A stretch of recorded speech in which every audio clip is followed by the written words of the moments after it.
Sveika! Šiandien tavo visatos žinutė yra: atrask būdą tinkamai save išreikšti.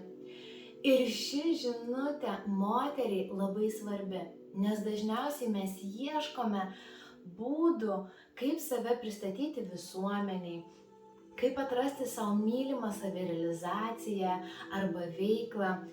Ir ši žinutė sako, kad drąsiai eik. Ir kur eiti? Dažniausiai moteriai reikia eiti į savo vidų ir atrasti būdą, kaip jai maloniausia, kaip ji geriausiai jaučiasi ir kas jai labiausiai tinka. Taigi labai svarbu atrasti būdą tinkamai save išreikšti, nes moteris, kurios neišreiškia savęs, pereina į kontrolę, pereina į apatiją, pereina netgi kartais į depresiją.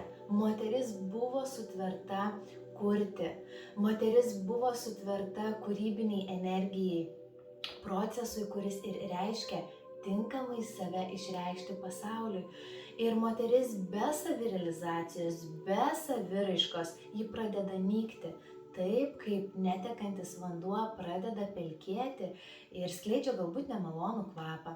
Taigi labai būtina šioje žinutėje atkreipti dėmesį, kad tau jau atėjo laikas atrasti būdą save tinkamai išreikšti.